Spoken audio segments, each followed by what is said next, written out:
Here are some of the biggest mistakes you can make in Throne and Liberty. If you make these, it can severely limit your progress and set you back for months. So I think the biggest mistake you can make in Throne and Liberty is not researching the weapon combo you want to play before you play. It can really be a big issue. In this game, it's a little bit like New World where you are what you wear. You can pretty much just put on any weapon. However, it is very, very hard to transfer between weapons, and I'll show you why. So starting out, the hardest part about it is the skill system. As you can see, you can actually level up your skills with these things called skill books. And basically, you have to level up all your skills for your 2 weapons. And so that doesn't transfer over to other weapons. So say I equip this bow and we look at my skills. All of my bow skills are level 1. And you do get a lot of these skill books when you are going through the main story campaign and from a couple of other things, but eventually they get really hard to get, and it's definitely very hard to max out your skills eventually. So I'd highly suggest figuring out what you want to play before you get into the game. I don't know what's going on there. But anyways, it can be a huge issue. So make sure you figure out what you want to play. Right now, just for combination suggestions, I would say that if you want to play tank, great sword, sword and shield is pretty good. You could also play sword and shield wand. Those are both really solid tanks. For DPS, you could play great sword dagger if you want to go in and just one-shot people. And you can also play expo dagger to do the same thing, but more in an AoE. And then for healer, I'd say that longbow and wand is really, really strong. And yeah, so anyways, those I'd say are the best classes, probably meta classes right now. But make sure you know what class you're doing. You can transfer skills with transfer skill books, the skill conversion books. But again, you don't get that many of these and they're very limited. So make sure you know what you want to play beforehand. Oh, and one last thing is, let's see if it actually lets me equip this stuff right now. If we go into our weapons, you can have this weapon mastery, and this is where you select extra traits. And this takes a very long time to level up. So again, these are the reasons why it is really hard to switch what weapons you're using. And I would just highly suggest you make sure you know what you want to play before you get into the game. So the next thing I'll say is do not dissolve your gear unless you really know what you're doing. So you'll get extra gear just from drops and a number of other things when you are leveling up. And there is a number of things you can do with it, and dissolving is probably the worst one. So basically you have a number of options. As you can see, you can dissolve, you can trait extract, and then you can also lithograph.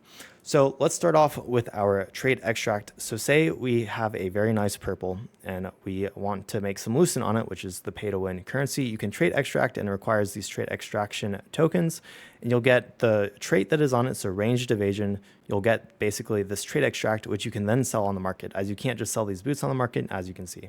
So then if you click on this and search on auction house, you can see how much lucent it is selling for and check whether it's worth it or not. So that is one thing you can do with extra items.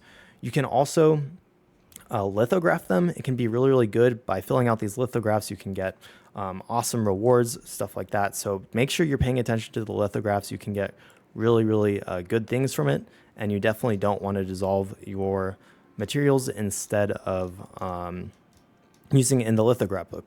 And then also the other thing you can use equipment for is for trading. So say you have, let's see, what can we actually pull here? So say you have these pants. Instead of dissolving it, you can actually use these pants to either upgrade what you have, or so these pants have ranged endurance, so we can upgrade it and unlock an extra trait slot for either debuff duration or ranged evasion. However, if we were doing this with a set of pants, let's see, this is a ranged evasion, we can actually upgrade this trait using different sets of pants that also have the ranged evasion on them. So make sure that you're not throwing away basically pants that have the traits that you want, because you're going to want to use them eventually. The other thing to note about this is that if you have extra pants that are all the same and you know that you don't want the traits, you should still combine them, because for every extra trait unlock or trait upgrade that you have, when you dissolve, you get 25 of the magic powder. So if we go to dissolve, see these pants only have one trait, you get 10. If this had an extra trait on it, it would be 35. So it's actually more efficient to combine them than to dissolve each one individually. So that is everything you need to know about, what do do with your extra gear, but really make sure that you're not just dissolving it willy-nilly. Okay, so the next mistake that I see people making is upgrading or transferring your gear level before you fully upgraded it. So basically the way fully upgrading works is greens get to level 6 and then blues go to level 9 and purples go to level 9 as well, I believe. Just make sure that you are fully upgrading your green all the way to level 6 before you transfer it into the blue, because when you transfer an item, basically it'll give it half of its, it gives it all of its XP, but it's half. So a level 6 green will go into a level 3 blue. However, this saves you the upgrade tokens that you need to level up, because it is a lot harder to find the blue upgrade tokens and then even harder to find the purple upgrade tokens. So just make sure that you're fully leveling up each gear piece before you transfer. So also, I would say do not, once you have maxed out blue gear, like here, like so, once you have level 9 blue gear, I would not transfer it to purple. I actually screwed up by transferring it to this purple, I think. At least when you're starting out, you're going to want to keep your blue gear, because the reason is the trading system. So a fully maxed out traded blue piece is better than a not traded at all purple piece. And so basically what you're going to want to do is you're going to want to find copies of your blue pieces around the world. There are tons of guides on what blue pieces are good. And basically if you have copies of them, then you can slowly upgrade them. As you can see, I have these Crusader gauntlets, and I have basically 4 trait upgrades into them. We have range endurance, melee endurance, and melee evasion. And I have 2 levels in melee evasion. So that's 4 traits in total. So anyways, 3 traits, but with an upgrade, obviously. So I would highly suggest maxing out and trading out your blue gear before you transfer it over to a purple, just because you will be stronger, at least early on, with that maxed out blue gear. Okay, so the next tip has to all do with your daily contracts. Basically, you have these things called contract, and you have your contract manager. You will have to do 4 for the main story quest, but do not do any more contracts except for the ones that you have to do during the main story quest, as you want to complete them all at level 50, because the rewards for the contracts get better the more you level up. So do not use any more than the 4 as you're leveling up, and once you're level 50, you can use the 4 then. So in the contract manager, you can see we have basically a selection, and I'd highly suggest going for the ore you need to craft the growth stones until you've fully maxed out your kit. And once you've done that, you can go for material selection chests. The rare polished crystals aren't the worst. And make sure after you select the one you want, you refresh it each time so that you can get the best rewards possible. Let's see if we have any.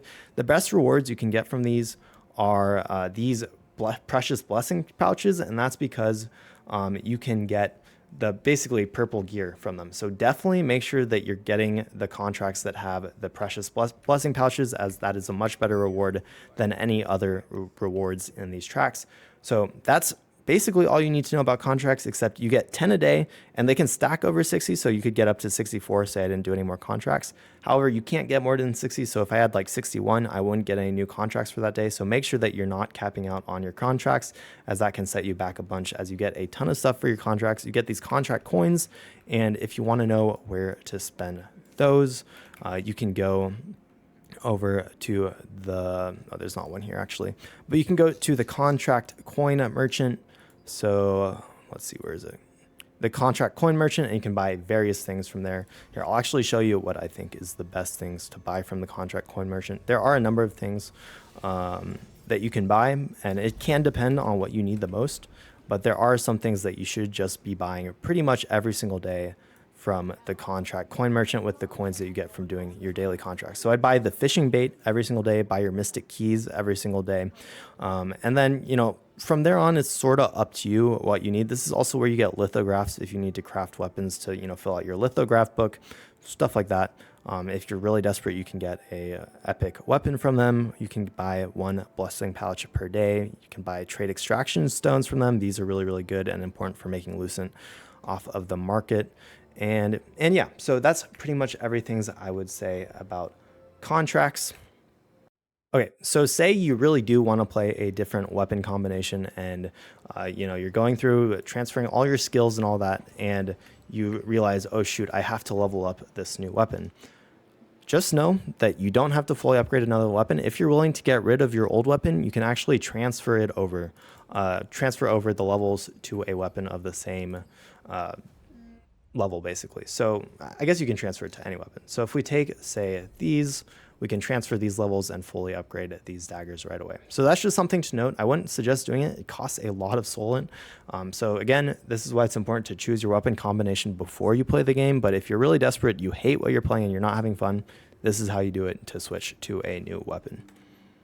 All right, so if you couldn't tell by now, this game, it definitely feels a lot like a mobile gacha game with the dailies, with the messing up so easily if you like use your resources, making it hard to switch between gear, stuff like that.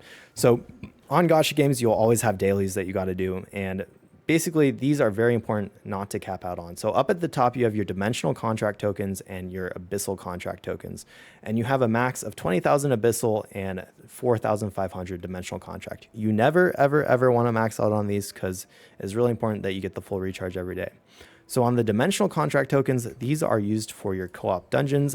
You can do co-op dungeons without using any of them, but at the end of the co-op dungeon, you'll get a chest that you can choose to open for 300 dimensional contract tokens, and then you have a chance of getting any of this gear from within the chest. So just make sure that you're doing, you can do all of them at once if you want, but make sure that you're never capping out on your dimensional contract tokens.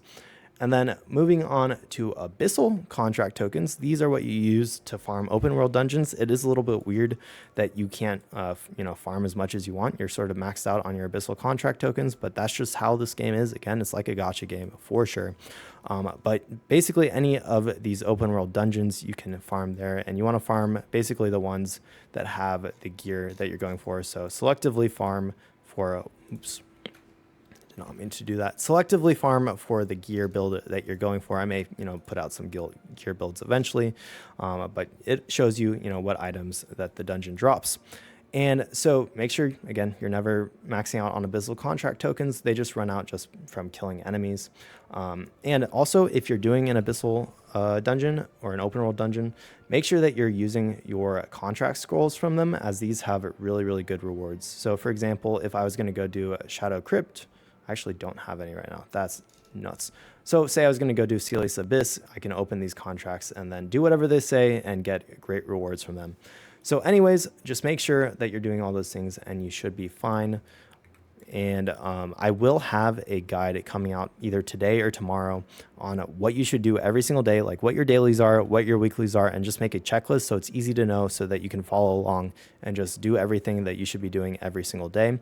And that should save you a lot of time and effort. But other than that, I hope you found this video extremely helpful. Let me know if I'm forgetting anything or missing anything in the comments below, or any, just any good tips that you have for other people.